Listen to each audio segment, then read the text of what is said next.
đây đó kia và công việc mày ca một cam là startup IT chụp niềm mà đo này đây chỉ buổi nhóm mà tụi ông cứ nhưng mà trong ăn bọc xin chỉ buổi nó đi vài mối để nhận tập là order chân vì tập báo á thì cái chân mà tiếp tục là mà đo ngày mà nhẹ chắc ở trong năng tha lỡ năng phải ký tụi mà ai bạn ở đó thì người bán á sao mới những bạn thấy người bị hại vậy chứ ok chắc nếu cứ khi một cái USB wireless đài USB nàyคือหมดได้เรียกคืออาฟ้าให้เรียเรีย support ជាមួយនឹង e-sensor hacking ណាចឹងវាជួយយើងច្រើនក្នុងការធ្វើ test lab ក្នុងការ hacking ក្នុងការ protect wireless ជាដើមអញ្ចឹងណាចឹងអ្នកគ្នាបើចង់រៀនតាក់ទងជាមួយនឹងផ្នែកវិស័យក្នុងការ hacking នេះអ្នកគ្នាគួរតែមានទីប្រភេទ USB wireless នេះព្រោះវាជួយយើងច្រើនក្នុងការ protect ក្នុងការផ្ដាច់ signal ឬការ root fork អីហ្នឹងណាអូខេអានេះវា support ជាមួយនឹង Kali ណាអូខេអញ្ចឹងនៅខាងមុខនេះเราឃើញគឺជា OS របស់ Kali ដែលខ្ញុំបានរៀបចំไว้ហើយអញ្ចឹងវីដេអូបន្តទៀតខ្ញុំនឹងអាចធ្វើតាក់ទងជាមួយនឹង demo តាក់ទងមួយ hacking and off ពីអ្នកទាំងអស់គ្នាណាចង់បញ្ជាក់ថាខ្ញុំអត់មានជា specialist អត់មានជាអ្នកចេះអីលក្ខណៈទេខ្ញុំគ្រាន់តែចង់បង្ហាញអ្វីដែលខ្ញុំបានស្រាវជ្រាវឃើញហ្នឹងហើយក្នុងន័យក្នុងការអប់រំតែប៉ុណ្ណឹងទេបាទ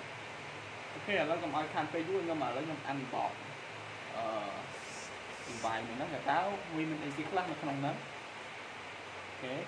ចឹងបើដំបូងមកយើងឃើញមានខ្សែ USB មួយវាណា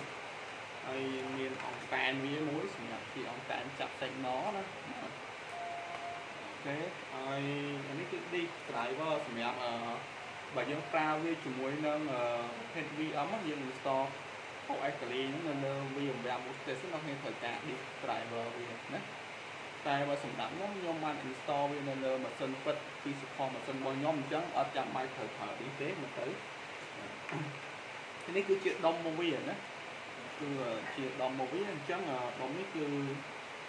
ជាតម្លៃដូចជា$10ជាងទេណាបាទ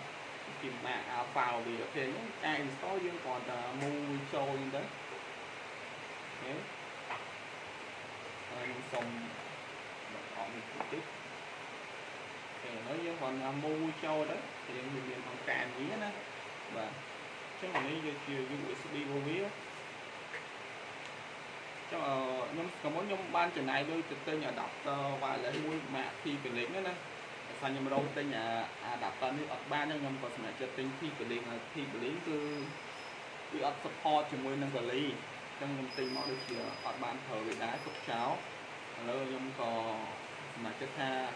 សាកអានេះមួយទៀតតែពីច្រើនគឺគេ recommend ឲ្យប្រើច្រើនជាមួយនឹងការ hacking ណាបាទទៅរៀនច្បងគាត់តែខមមិនឲ្យប្រើនឹងច្រើនតែឥឡូវខ្ញុំសាកធ្វើតេស្តតែខ្ញុំអត់ទាន់តេស្តក្នុងការសូ demo តាក់ទងជាមួយនឹងការថាក់អីទេ